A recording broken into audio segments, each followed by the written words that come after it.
I'll get to your Friday free selections in just a moment. But guys, first, a little personal note here. 2.5 years ago, I created the Charity Play of the Week promotion. And in that time, you folks out there, I'm not talking about my personal contributions. I'm talking about you guys out there that participate in the program on a quid pro quo basis, giving anywhere from $1 to $1,000 or whatever the amount after getting a free winner either from myself or one of the handicappers at this site. You guys have easily contributed well over $300,000 out of your own pockets to people in times of need. And there have been a lot of sad stories along the way. How many families have not been able to pay for funeral expenses for a loved one, a child? And you folks have helped out, as have I. How many times have I spotlighted families that need some type of financial support in times of need when their child is either dying or being treated for cancer or brain tumor, etc. I mean, there are so many sad stories. But again, no matter the situation, you guys have come together to help me create a community of caregivers. Again, without you, it doesn't work. Now, the young lady I wrote about this week that's underneath the video report, Rachel Wilson, at the age of 18 back in 2007, was partially paralyzed in an automobile crash. This is a girl who was trying to raise well over $6,000 when I came across her fundraising site for an apparatus called a standing frame that would allow her through physical therapy to be able to stand for only the second time since having her accident back in 2007. And this is the 6th time this week that I have used her as the Charity Play of the Week recipient for the funds that you guys have contributed. And each week, as I've done this over the past year, I've told you I wanted to get her closer. I wanted to put her over that hump. Did I think we'd get there? I wasn't sure. I told you a couple months ago that if we got close, hell, I'd personally put her over that amount. But you guys did it yourselves. And I don't know if you happened to get the email from this young lady who I don't know. I don't know her any more than reading what you do on the web pages or seeing her pictures and reading about her pleas for assistance. I don't know if you happen to get the email that she sent out to donate those that donated, but if you didn't, let me just read what she wrote here because it's very nice. Thank you so much to Al DeMarco, his friends, family, and my friends and family. Without you, this wouldn't have been possible. I'm so blessed that DeMarco's company has found me because the majority of the donations have been from him and his friends. Thank you once again. I'm truly grateful and appreciate what you have done for me. Guys, I couldn't have said it better. You guys that participate in this program, we don't know each other, okay? It's not like we're hanging out at the sports book or pizza place here on Friday nights and bonding, but you're friends. It's friends of the family. And that should make you feel wonderful that you participated, that you contributed, that you did something beautiful for this person. Listen, you've done it for a hell of a lot of people, and I'm going to keep doing this fundraising program. Again, I don't do it for publicity. I just do it because I think it's a great thing to do, and I don't think that you can ever have enough positive karma in your life. So that's the note I wanted to pass on to you. And again, my eternal gratitude for your continued contributions to the program. And remember, this Sunday, well, we'll have another Charity Play of the Week selection. Hell, the last 3 of those plays I've given you have all been winners, and it's won 7 of the last 8 times I've done it over the past 10 weeks. So we'll do it again on Sunday, so that's something to look forward to. Okay, guys, let's talk about a little gambling stuff here. By the way, let me just save you money right up front. Has nothing to do with gambling. It has nothing to do with coupons here at the site. But I happened to go to the movies last night to watch the early Thursday night premiere of 10 Million Ways to Die, the Seth MacFarlane film. You know Seth MacFarlane, Family Guy, Ted, etc. like that. You ever see a movie trailer which is just hilarious? Well, this is one of those movies. It has one of those trailers that is absolutely hilarious. Let me save you $11 for the price of admission. The $11 that you're going to probably spend on that large Diet Coke and that popcorn with so much butter that it really negates the possibility of saving any calories because you got that Diet Coke. Let me save you all that money, the time, and the expense, because every good joke in that movie you saw in the trailer. And I just saved you almost 2 hours and 10 minutes of your life. Just like that, guys. Just like this. I saved that for you. Plus the money on top of it. Because there is no reason to see this movie. I was going into this movie thinking, hey, maybe this had the potential to be something like Blazing Saddles. Maybe it would even be funny like Ted. Wasn't even close. So there you go. Now, I mean, not a comedy classic. That much I feel guaranteeing my observation to you about that movie. It was definitely an absolute bore. After the movie, I asked my son what he thought of it. He said it was amusing at times. I said, in terms of movies lately, Inside Llewellyn Davis, and this would be right about at the same place, at the bottom of the barrel, as far as I was concerned, of awful movies I've seen in the past year. But anyway, now let's talk about gambling. Listen, we've got the Heat and the Pacers going tonight. As I've told you repeatedly, you will not find me putting my money on any game involving the Indiana Pacers this entire postseason, so why change now? Although I did give you the Pacers and game number 5 as a free selection winner, and I'm going to break down game number 6 for you in just a moment. Instead, maybe you want to consider the half-price play of the day guy today. It's Gabriel DuPont. Normally, 100-dime play is his top-rated selection. This is a guy who is going for NBA winner number 11 out of 13 tonight with the first ever 150-dime play of his career since he joined this site. First one ever, and it goes tonight on your Game 6 side selection between the Heat and the Pacers. Biggest play, any sport ever since he's been here. 150-dime play, NBA winner number 11 out of 13.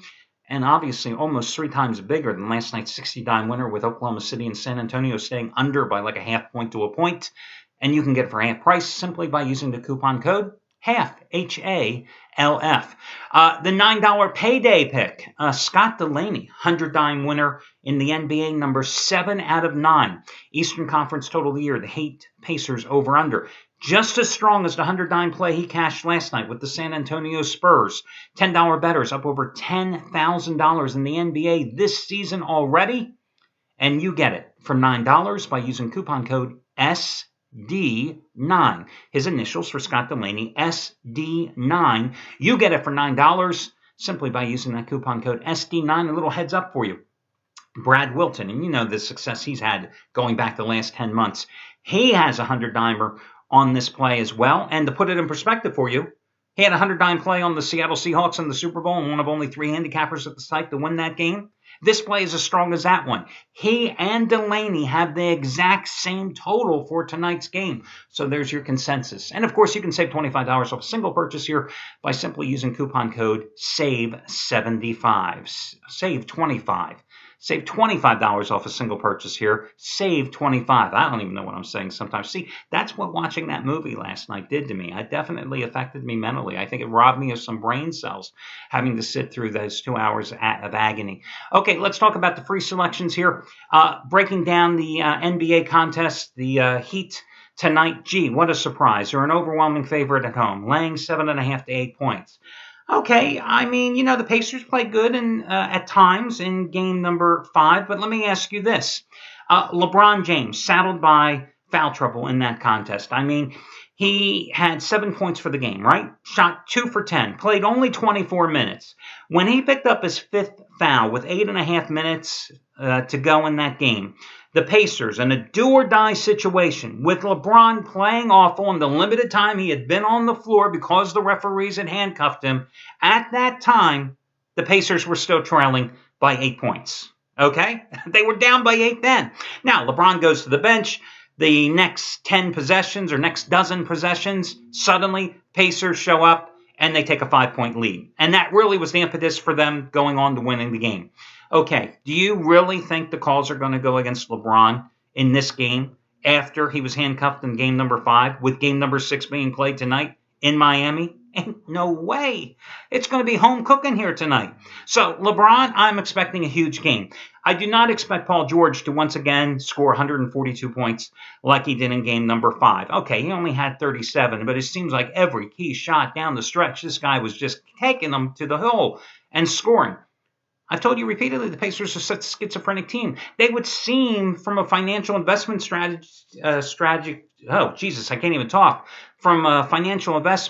strategic viewpoint, to be the play here, grabbing all these points, because you're expecting them to play great defense. You're expecting them to be in a do-or-die situation. You're expecting them to play tight ball. Again, they were in a do-or-die situation 2 nights ago at home, and they needed LeBron being handcuffed to the bench just to take the lead in the game. You're playing at home. I think Miami just puts it away here tonight. I think Miami sees what's going on with the Spurs and the Thunder and going, hey, let those guys beat the hell out of each other and play for 7 games. Let us get this series over. They're playing at home. They've won 10 consecutive playoff games at home.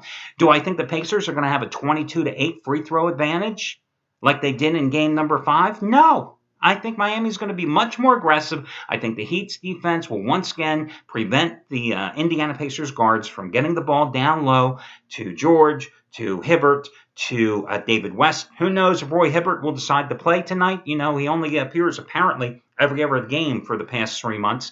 So, again, I think LeBron puts aside the foul troubles he encountered in game number 5. I think he just crucifies Lance Stevenson tonight, and I think the Miami Heat are the play here. And I think just like last night, I had a 5-9 play on the San Antonio Spurs, and I thought it was going to be a blowout, really. I thought it was going to be a much easier game than anyone expected. I think tonight is going to be the same way. The difference being, I ain't putting my money on the Heat tonight. So, let's talk baseball here. One of my favorite pitchers, Adam Wainwright, is going here tonight. You know how many times I back Wainwright, and for good reason this season. I mean, Cardinals have won 9 of his 11 starts. 7 of those 9 wins have come by at least 2 runs or more. And I thought originally perhaps of taking the Cardinals on the run line tonight, laying the 1.5 runs, and taking them as a big 155 underdog at home against San Francisco. But the problem is the Cardinals, you know, offensively, yes, they've been doing well here of late. But they're going up against a tough pitcher, Madison Bumgarner, tonight. So I didn't feel that confident laying the 1.5 to get the Cardinals as an underdog price, but I felt much better about the game when St. Louis came down in price. Overnight line was about 155, 150. Now you can get the Cardinals as cheap as 140, 145, and I like them at this price playing at home, rebounding from last night's series opening 6-5 loss to the Giants. Now I know the Giants have just been playing dynamite ball. I know Madison Bumgarner on the road this season is 3-1 with a 1.88 earned run average and 6 road starts. I know in the month of May so far he's already 4-0 with an ERA of like 2.5 runs a game. But I also know that this is a guy who in his last 3 starts against the Cardinals, he's lost them all, and his ERA in those 3 starts is 5.59. Now, back to my guy, Adam Wainwright. What has he done for you lately? Well, the team, or he's 6-0 personally with a 1.57 earned run average in his last 8 regular season home starts. He leads the major leagues with an earned run average of 1.67. His last 4 starts, all of them Cardinal wins. He's personally 3-0, and his ERA in those 4 outings, how about 0.87?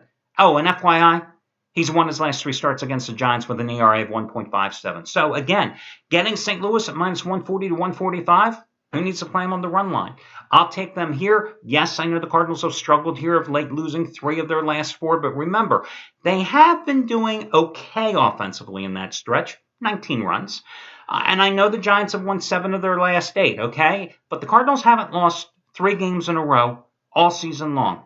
And when faced with a potential 3-game losing streak, the 6 wins that have followed the back-to-back losses, they've won those games by a combined score of 31-16. And Wainwright twice has authored one of those streak-ending victories.